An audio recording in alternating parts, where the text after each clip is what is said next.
This time on Burnouts and Rotor Blades, we breathe new life into this 1950s refrigerator. Welcome to the Burnouts and Rotor Blades YouTube channel. Let's go do something awesome.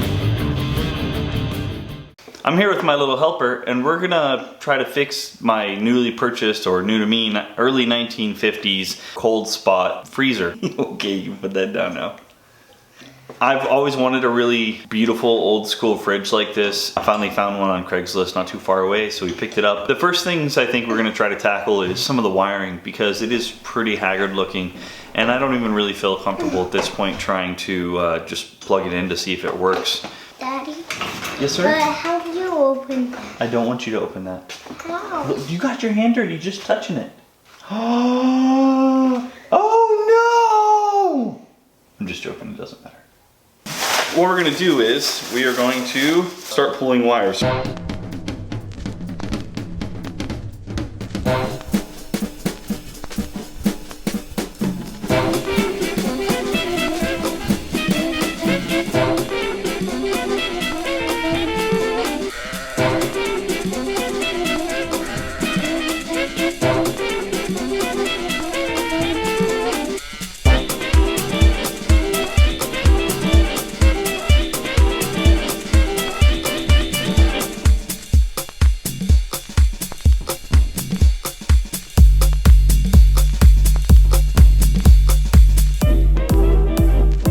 Would have it. The fridge inside the house broke while I'm working on this one, so I don't have time to mess with that other relay that I've been messing with. So I bought this right here. It's a 3-in-1 start relay, and I'm just gonna wire it in and hopefully it works. So that relay is in. Here goes. And that freaking thing works like that. It works electrically, but it doesn't cool down on the inside. So now we need to check to see if it's got any refrigerant in it. To do that, I have a bullet servicing valve here. We're gonna tap it in on the suction side of the compressor. And I've also bought another set of gauges because I have no idea what's actually in there. It says it's supposed to be R12, and I don't want to contaminate my R134A gauges. I don't know if that really matters, but it's just what I want to do.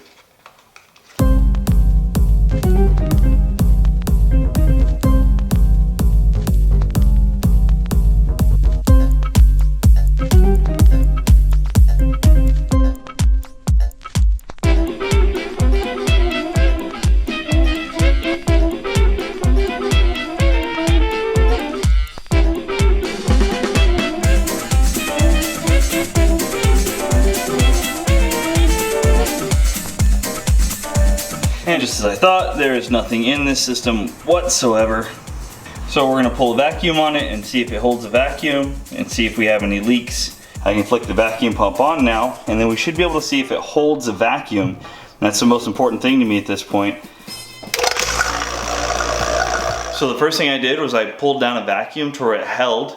I pulled down a vacuum for 10 minutes. I let it set for 10 minutes. It didn't budge. And I am so excited about that. So that tells me that more likely than not, the system is good. However, there's still a situation where it can hold a vacuum, but it may not be able to hold pressure. I've had it happen before on cars. For testing purposes only, we're gonna fill the system with a gas that was commonly used as a refrigerant a long time ago, but it's not used anymore because it's incredibly dangerous. And I cannot impress upon you that you should not do what I'm about to do, but I am gonna show you that I'm about to do it. So what I have here is this piercing clamp that I've modified so that it can accept the container that I'm about to use.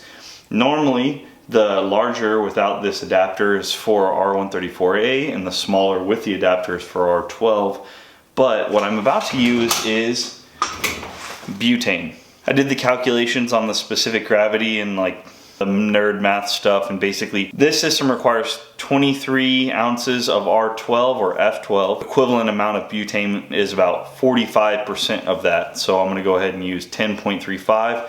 I have 2 cans of 5.5 ounces here, which accounts for any loss I'm going to get in the line. The system is still holding a vacuum. I'm going to use the vacuum to pull down the first can. I have my puncture set up here. Before I get started, I'm going to go ahead and open the garage door and turn on a fan. I also have a fire extinguisher that I actually will set right here next to me. Anyways, here goes nothing. Yes, yes, yes, yes, yes, yes, yes, yes. Yes, now it's working. The other can of butane.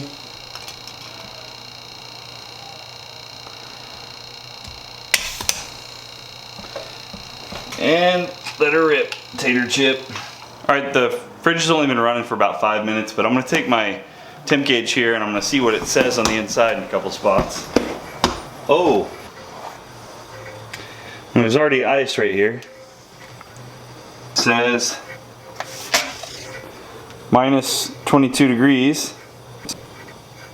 All right, so what we got here is the spot where I'm gonna install this service port. Now I've pulled the valve stem out, or the valve core out, cleaned up this area. While we're here, we're gonna also fix the hole that we put in it when we installed our bullet piercing valve. As many of you may know, soldering electrical things is nowhere near the same as soldering plumbing or refrigeration systems. I took my first attempt on it on a real refrigeration system and screwed it up so badly that I ended up clogging up this whole loop, requiring me to cut it off and replace it completely. After a lot of practice on the bench and a little bit of YouTube University, I decided to braze the system back together myself.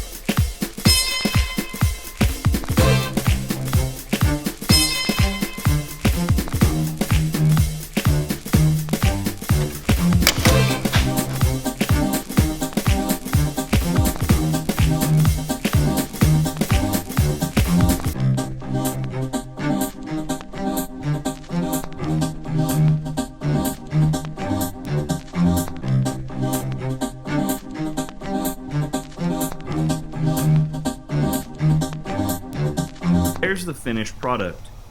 If anybody's springs to hold up their compressor motor were missing like mine were, small block Chevy 350 valve springs work perfect as replacement.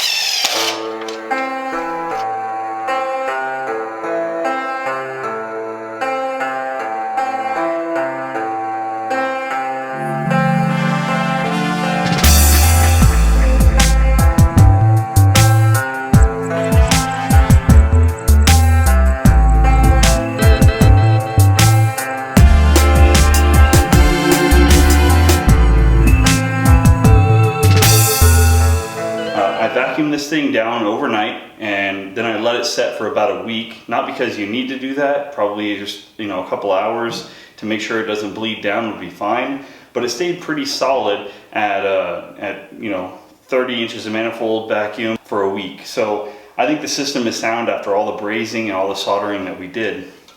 And now it's time to add this. This is R12. I ordered it from eBay. You can still pick it up. I got 3 cans just in case, but you only need 2 for this system. It's a 24-ounce system, and I also ordered this can puncture, so we're going to feed those in right now.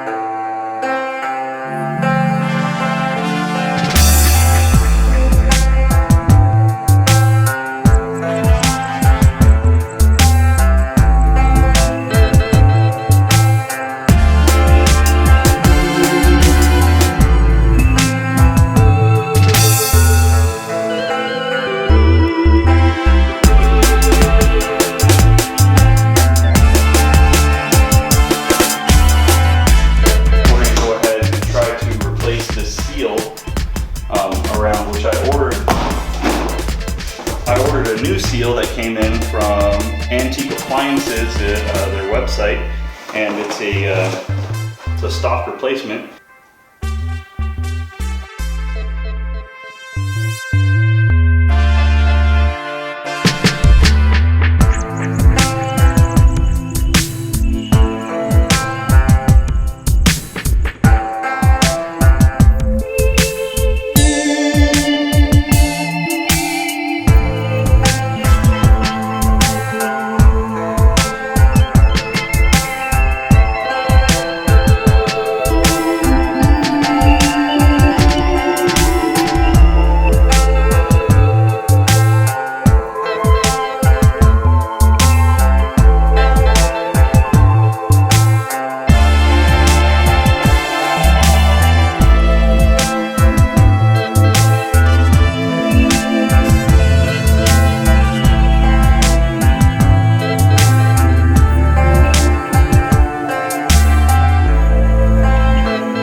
to install this guy right here, which I ordered. It is a temperature control unit. It comes with a thermostat. We're gonna wire that through. Then we'll be able to control our temperature for whatever we want to. We won't have to rely on the 1950s fridge thermostat that is in questionable working order.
I think that worked out pretty well, so we're just gonna keep doing that.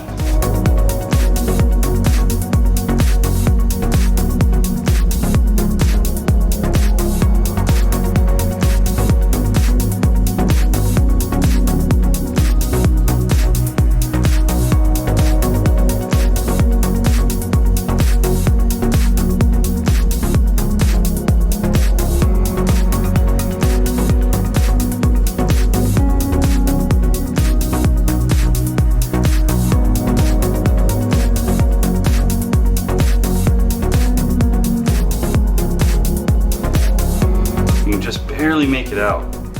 So now we're gonna cut and buff out that residue. Meguiar's Ultimate Compound, just a drop on there.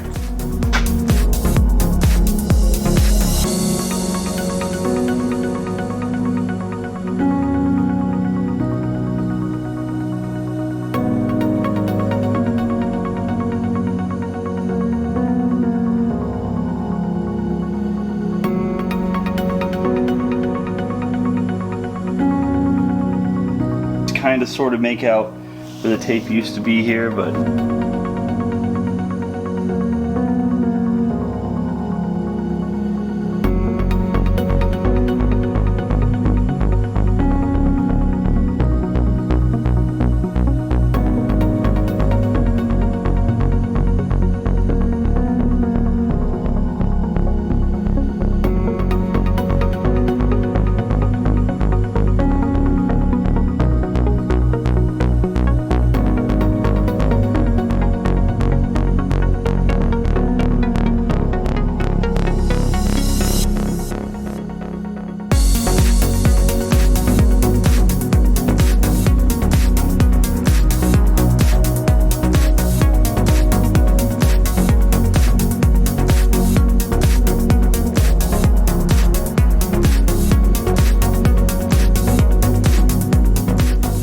this thing looks incredible and it works great too. It's been in the house for a few weeks now and I've had zero problems with it, and I'm so excited about how this project turned out. And I really appreciate you guys. If you haven't already, please hit the subscribe button down below. I hope you enjoyed what you saw. Come back next time for more content just like this, or maybe something completely different. See you next time.